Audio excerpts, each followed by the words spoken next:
Hey everyone, and welcome back to Fame Finder, the channel where we uncover the incredible, often unseen stories behind the world's biggest names. I'm your host, and today we have a story that's truly remarkable. It's about dignity, respect, a mother's quiet strength, and a son's earth-shattering response. Imagine this. You're 81 years old. You've worked hard your whole life, raised successful children, and finally, you're treating yourself to a dream trip to Paris. You decide to buy a small keepsake from one of the most luxurious, most exclusive stores in the world. But when you arrive, the door is quite literally shut in your face. Why? Because you don't look rich enough. This isn't just a hypothetical scenario. This happened to Dolores Jordan, the mother of basketball legend and global icon, Michael Jordan. When 81-year-old Dolores was turned away from the glittering doors of Bolai in Paris, dismissed solely based on her simple travel clothes, she felt a familiar sting of humiliation. She never imagined the chain reaction that telling her son would trigger. But a single phone call to Michael Jordan didn't just lead to an apology. Oh no. It ignited a firestorm that would challenge the very definition of luxury and send shockwaves through an entire industry. What happened next wasn't just about correcting a personal wrong. It became a global movement, inspiring millions and forcing us all to ask, what is true value? What does dignity really look like? Stick around, because the story is bigger and more powerful than you think. And trust me, you won't want to miss how one act of disrespect led to an act of defiance that changed everything. The Parisian sky wept with a threat of rain as Dolores Jordan, vibrant at 81, walked the iconic Avenue Montaigne. Today was special. Her birthday. After decades of tireless work, scrimping, saving, always putting her children, Kimball, Tusker, and Michael, first, she was finally allowing herself a moment of indulgence. A tangible memory from the City of Lights. She paused, catching her reflection in a pristine store window. Her short, dark hair, slightly ruffled by the Parisian breeze, framed a face etched with the wisdom of a life fully lived, and perhaps the fatigue of a long journey from the United States. She wore practical black pants, comfortable walking shoes, essential for exploring Paris, and a simple, neat blue sweater. Nothing extravagant, she might have thought, but clean and presentable. A quiet smile touched her lips. The perfect time for a birthday treat. Before her stood Bolai, not just a store, but a symbol, a hallowed ground for movie stars, royalty, the kind of billionaires whose names echo in financial headlines. Its facade gleamed, polished brass and spotless glass hinting at the treasures within. A little flutter of nervousness mixed with anticipation danced in Dolores' stomach. She wasn't seeking extravagance, perhaps a fine silk scarf, elegant gloves, a small token to mark this milestone birthday in this magical city. Today, as she approached the imposing entrance, her eyes fell upon a figure standing sentinel, a tall man in an impeccably tailored black suit. His name tag read Vincent. Sleek hair, a thin, severe mustache, and eyes that seemed to possess an unnerving ability to scan, judge, and categorize every passerby in an instant. Just then, a couple, dripping in overt wealth, diamonds flashing at the woman's throat, the man laden with shopping bags from other temples of haute couture, swept towards the entrance. Vincent's professional mask instantly transformed into a warm, deferential smile. A deep bow. Bienvenue à Bolai, monsieur, madam. The heavy glass door swung open, welcoming them into the opulent interior. Dolores reached the threshold moments later. She took a steadying breath, ready to step into this world she had only read about. But Vincent's smile evaporated as quickly as it had appeared. His sharp eyes darted down, taking in her sensible shoes, her simple sweater, the lines of travel weariness on her face. Before Dolores could utter a single word, he physically blocked her path. His body became a barrier. "Je suis désolé, madam," he stated, his tone clipped and cool. "I'm sorry, madam, but we are closed for a private event today." Dolores blinked, confusion clouding her features. But those people just went inside," she said, gesturing towards a couple now browsing within.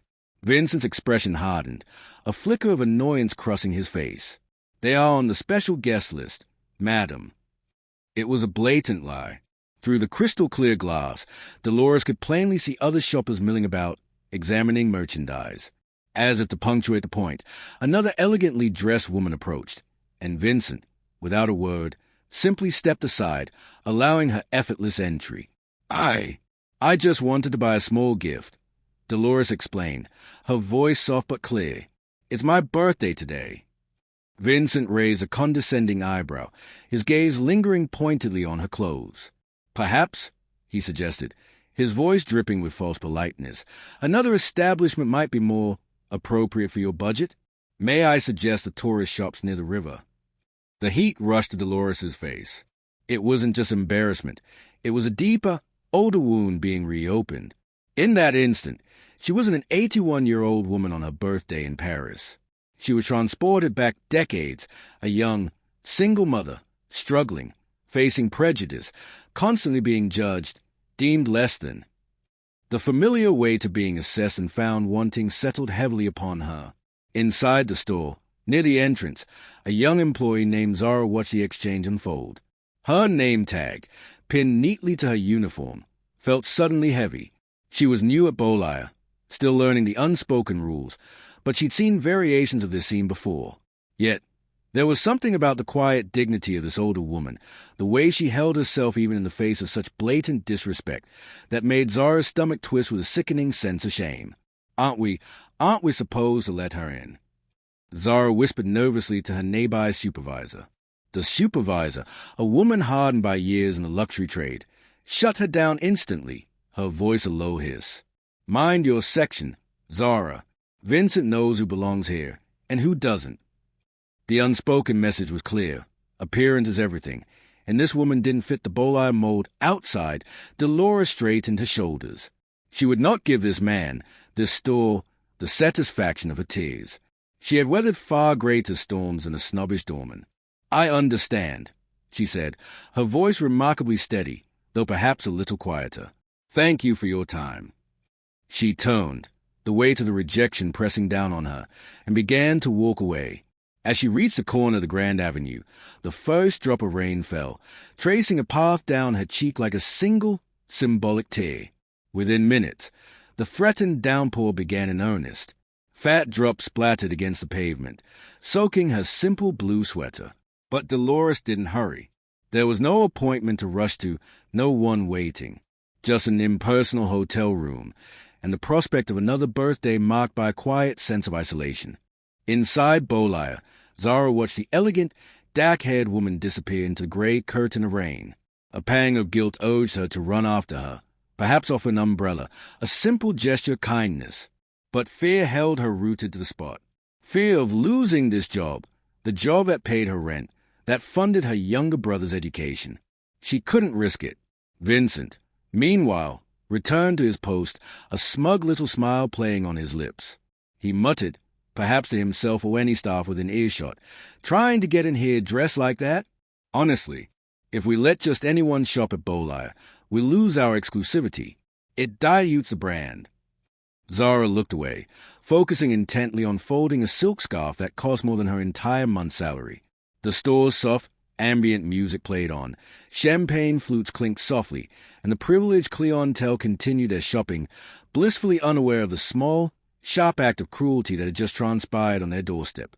But Zara couldn't shake the image of the woman's face, not angry, just deeply hurt, etched with profound disappointment. Back in the quiet solitude of a small hotel room, Dolores peeled off her damp clothes, wrapping herself in the hotel's thin, standard-issue robe. She hadn't cried on the street, hadn't broken down in front of Vincent. Decades of resilience had built strong walls. But now, alone, looking out at the rain-streaked Parisian rooftops, a deep, profound sadness settled over her. It wasn't just about a scarf or a pair of gloves. It was about feeling invisible, unworthy, judged yet again by superficial standards. And that's when she made a decision. She picked up the hotel phone. Her hand trembled slightly as she dialed a familiar number, a number that connected her across the Atlantic to her son, Michael. Little did she know, this single phone call was about to set in motion a series of events that would reverberate around the globe. But for now, alone in her room, a few tears finally escaped, tracing paths down her cheeks. Her smartphone buzzed on the nightstand. 3 birthday messages from her children waited. But Dolores wasn't ready to respond, not even to Michael just yet. What could she say? That at 81, she still felt like an outsider, that the world, even in beautiful Paris, could still make her feel like she didn't belong. She gazed out the window, the city lights blurring through her tears. She thought about her life, the struggles, the triumphs, the countless doors slammed shut, and the ones she had kicked open through sheer will. Tonight, on her birthday, miles from home, Dolores Jordan allowed herself to feel the sting miles away. In a sleek, modern office overlooking the Chicago skyline, Michael Jordan was immersed in the world he now commanded: multi-million-dollar deals, basketball strategy, global brand expansion. Graphs glowed on monitors, assistants buzzed quietly in the background. He was a picture of power and success. He had no inkling of the quiet humiliation his mother had just endured on a rainy Parisian street. He had no idea that soon, fueled by a mother's hurt, he would make a move so audacious, so unexpected, it would not only redefine luxury but inspire millions. But that was tomorrow's story. Tonight was for Dolores' quiet reflection. The rain had stopped around midnight. Dolores wiped her eyes. Enough. 81 years old was too accomplished, too resilient, to weep over a rude doorman. She had raised 3 incredible children largely on her own, built successful careers against the odds, even become a respected sports advocate in her later years. No arrogant gatekeeper could diminish her worth. Just then, her phone buzzed again. The screen lit up. Michael, birthday video call. Taking a deep breath, smoothing her hair, Dolores composed herself and answered. "Hey, birthday girl." Michael's familiar voice boomed, his face filling the screen. He looked tired, the signs of a long workday visible, but his smile was wide. Behind him, the complex world of his business empire flickered on screens. "Hello, sweetheart," Dolores replied, summoning her brightest smile. "Working late again, I see." "Always," he chuckled, "but wouldn't miss calling my mom on her big day. How's Paris treating you? Did you get yourself something special? It's not every day my mom turns 81.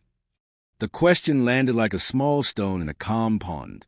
Dolores fought to keep her smile in place, but a shadow, a flicker of the day's hurt, crossed her face.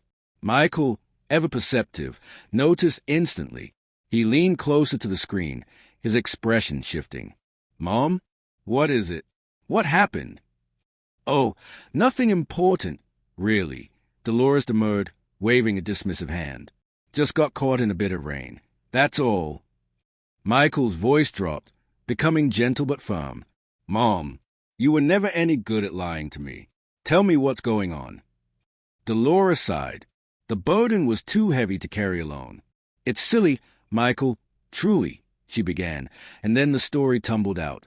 The anticipation, the walk to Bolaya, the gleaming storefront, Vincent's dismissive attitude, the lie about the private event, the suggestion she visit the tourist shops, the raw feeling of being judged unworthy.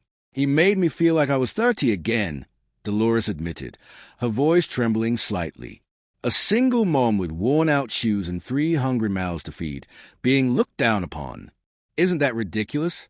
After all this time.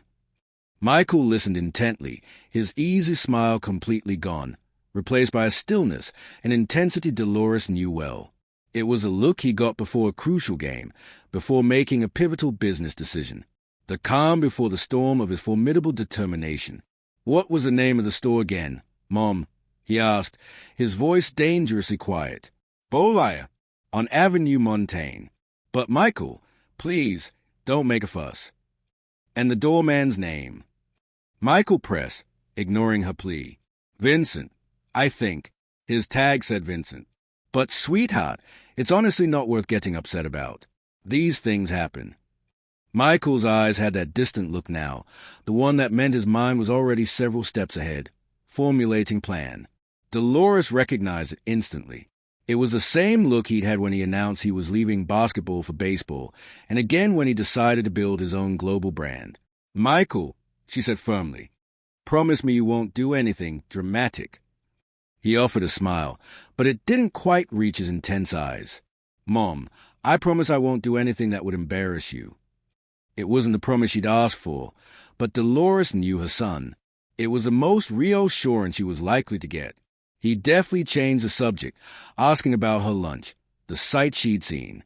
They chatted for another 15 minutes, the conversation lighter, But the undercurrent of Michael's resolve remained. The next morning, Happy birthday, Michael Jordan arrived at his Chicago headquarters before dawn. He said before hanging up, 5:30 a.m. I love you too. His assistant, Theo, don't work too late. A sharp young man accustomed Dolores to Michael's intensity, but still occasionally both relieved to have shared the burden and vaguely uneasy about the fire she might have ignited in a fiercely protective son. Theo said, what exactly handing him his usual black coffee. Michael took the cup but didn't drink. His eyes were laser-focused. Theo, cancel my morning meetings. I need you to find out everything, and I mean everything, about a luxury store in Paris called Bolaya. Ownership, history, parent company, financials, the building they occupy on Avenue Montaigne. Who owns that? Theo raised an eyebrow, but knew better than to question the why. When Michael Jordan had that look, the quiet, simmering, mission-activated look, things happened. Fast. He immediately started typing. Within hours, Theo returned, armed with a dossier of information. Bolaya is owned by a French conglomerate, Lux Heritage, Theo reported. Been around over a century. The Avenue Montaigne building is iconic, one of their flagships.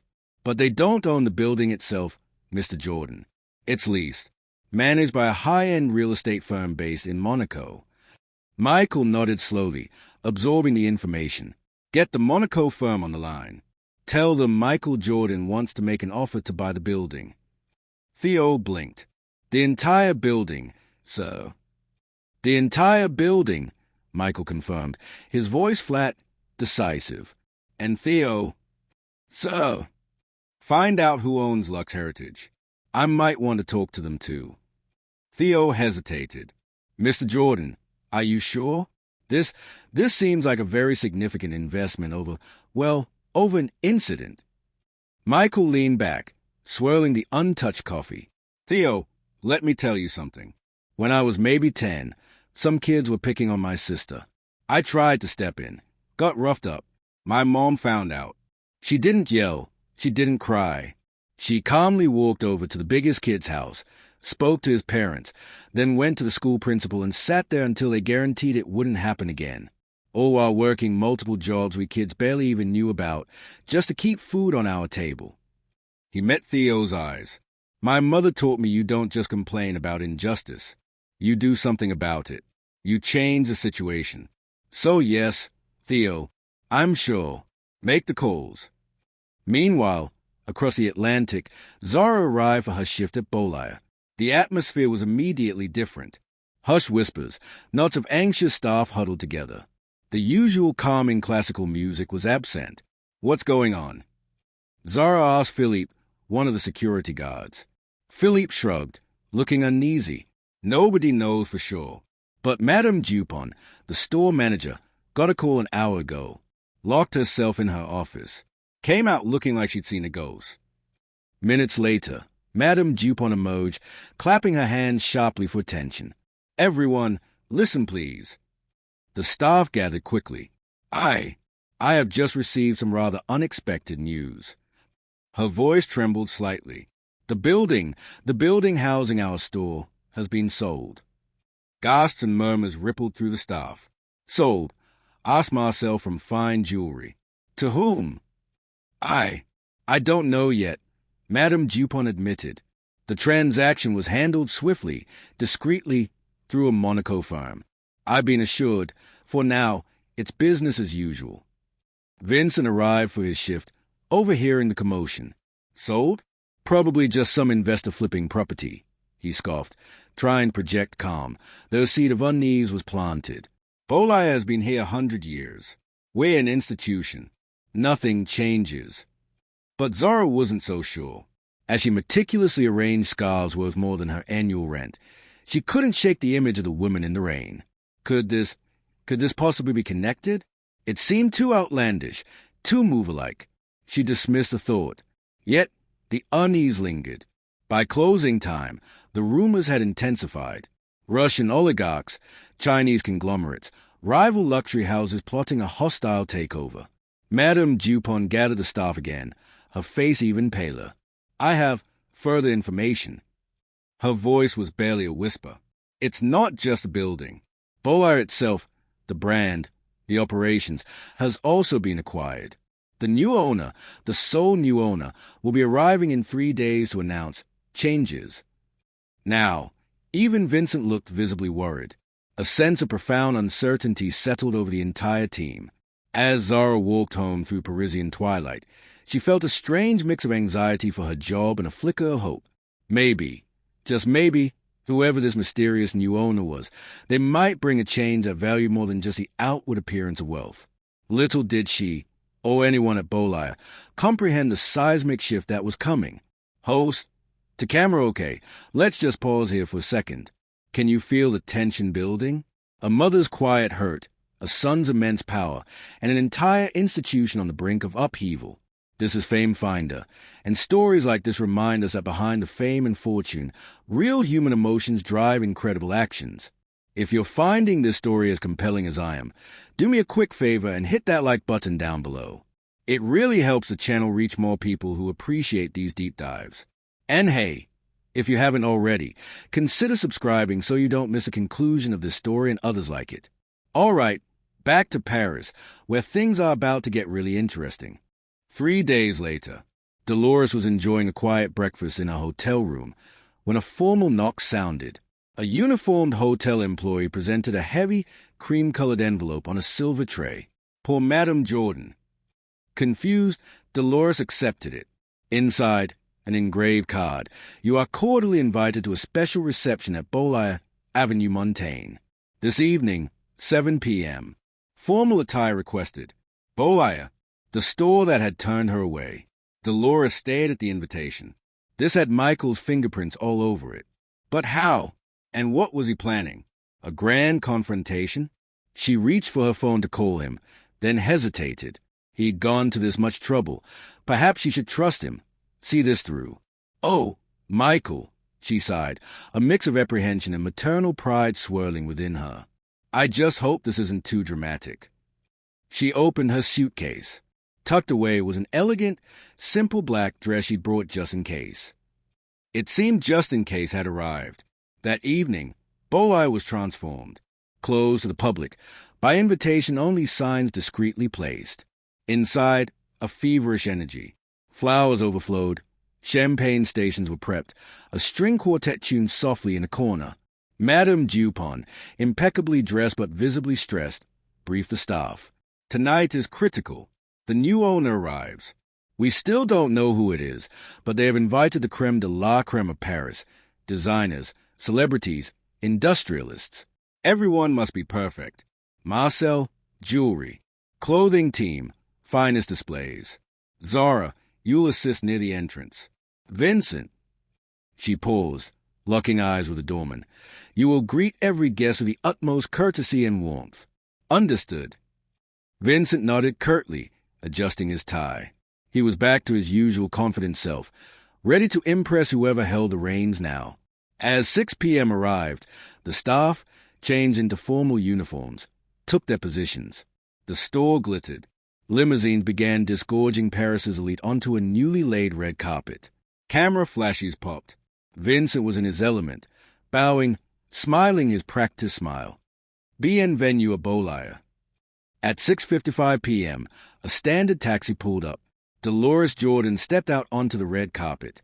She took a breath, straightened her simple black dress, and walked towards the entrance, ignoring the flashing cameras. Vincent, seeing an elegantly dressed, silver-haired woman approach, didn't recognize her immediately. He saw the quality of the dress, the quiet confidence. He executed his deepest bow. "Bienvenue à Bolaya, madam." His most charming smile deployed. Dolores met his eyes directly. "Thank you," she replied, her voice calm and clear. "How nice to be welcomed this time." Vincent's smile froze. A flicker of confusion, then dawning recognition and horror washed over his face.